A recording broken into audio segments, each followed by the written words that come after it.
Right now, as I'm recording this, over 150 oil tankers are sitting dead in the water on either side of the Strait of Hormuz. They're not moving, they're not entering, most aren't even leaving. They're waiting because hours ago, Iran's Revolutionary Guard broadcast a warning to every ship in the region saying no vessel is allowed to pass through the straits. 20% of the world's oil moves through that narrow channel every single day. If Iran actually closes it, oil prices could double overnight.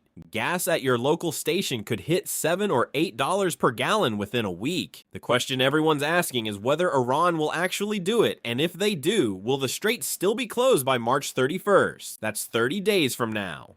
Let me explain what's actually happening and what it means. The Strait of Hormuz sits between Iran and Oman at the mouth of the Persian Gulf. It's only about 20 miles wide at its narrowest point, and the actual shipping lanes where tankers can safely pass are just 2 miles wide in each direction. Every day, around 20 million barrels of oil pass through those lanes. That's about a quarter of all the oil traded by sea anywhere in the world. There's no alternate route. If you're shipping oil out of Saudi Arabia, Kuwait, the UAE, Bahrain, Qatar, or Iraq, it has to go through the Strait of Hormuz to reach the open ocean. On Saturday, February 28th, the United States and Israel launched massive strikes across Iran. They killed Iran's Supreme Leader, most of Iran's senior military leadership, and hit nuclear facilities across the country. Within hours, Iran began launching retaliatory missile strikes at Israel and US military bases throughout the Middle East. And then Iran did something it's been threatening to do for decades but has never actually done.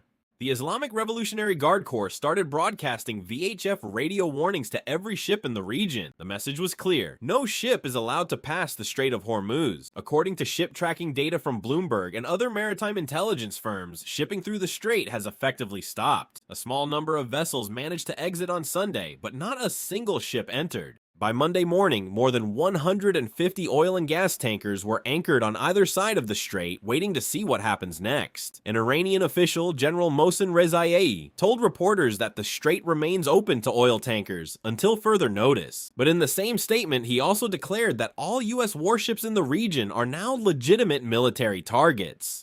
Insurance companies responded by raising shipping insurance rates through the strait by 50% overnight. On Sunday, a small oil tanker was struck by missiles about 5 miles off the coast of Oman, right at the entrance to the strait. It's still not clear who fired the missiles, but the message was received. Commercial shipping companies like Hapag-Lloyd and CMA CGM have already ordered their ships to avoid the strait entirely and seek shelter in nearby ports. Iran has been threatening to close the Strait of Hormuz for over 20 years. During every major escalation with the United States or Israel, Iranian officials talk about shutting down the strait as retaliation.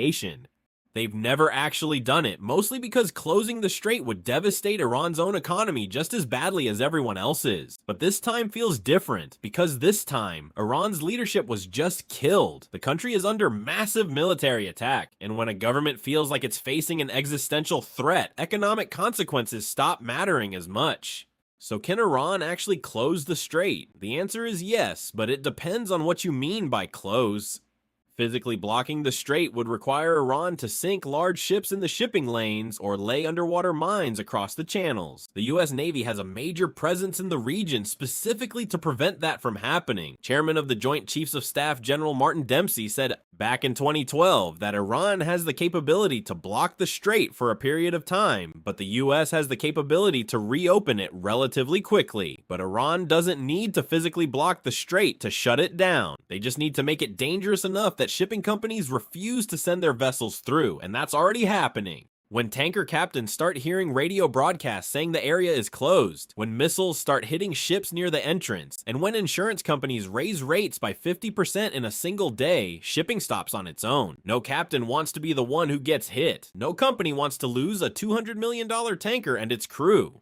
Iran controls the longest coastline along the Persian Gulf. They have coastal artillery, anti-ship missiles, fast attack boats, and the ability to deploy naval mines. They don't need to win a naval battle against the US Fifth Fleet. They just need to create enough chaos and uncertainty that commercial shipping companies decide the risk is not worth it. And right now, that's exactly what's happening. If you're the Iranian government right now, closing the Strait of Hormuz is one of the few cards you have left to play. The United States and Israel just decapitated your leadership. Your supreme leader is dead. Your defense minister is dead. The commander of your Revolutionary Guard is dead. Your nuclear facilities have been bombed. President Trump is openly calling for regime change and telling your own military to defect. You can fire missiles at Israel and US bases, and Iran is doing that. But those strikes aren't going to stop the attacks. The US has missile defense systems. Israel has the Iron Dome. Your retaliatory strikes are getting intercepted. But if you close the Strait of Hormuz, the entire global economy feels it immediately. Oil prices spike, gas prices in America jump, stock markets crash. Every country that depends on Middle Eastern oil starts panicking. Suddenly, there's enormous international pressure on the United States and Israel to stop the strikes and negotiate. It's leverage. It's the one thing Iran can do that actually hurts the US economically and forces the world to pay attention. Analysts at the International Crisis Group estimate there's about a 33% chance that Iran attempts a full closure of the strait. That might not sound like a lot, but those are terrible odds when you're talking about a quarter of the world's oil supply. But there's a problem with closing the Strait of Hormuz, and it's a big one. Iran exports about 1.5 million barrels of oil per day. Almost all of it goes through the Strait of Hormuz. If Iran closes the strait, they're not just blocking everyone else's oil, they're blocking their own. Iran's economy is already struggling under international sanctions. Oil exports are one of the few sources of foreign currency they have left. Shutting down the strait doesn't just hurt the US and Europe, it devastates Iran's own economy. On top of that, closing the strait would infuriate Saudi Arabia, Kuwait, the UAE, and other Gulf countries that rely on the strait for their own oil exports. These are countries that Iran is already in conflict with. Blocking their oil exports would turn regional rivals into active enemies. And then there's China. China is the biggest buyer of Iranian oil. If Iran closes the strait, Chinese oil imports get disrupted. Beijing is not going to be happy about that. And Iran needs Chinese support right now more than ever. So the calculation for Iran is brutal. Closing the strait gives them leverage, but keeping it closed destroys their economy and alienates the few allies they have left. That's why every previous time Iran has threatened to close the strait, they back down. The cost was too high, but this time, with the regime facing possible collapse, that calculation might be different.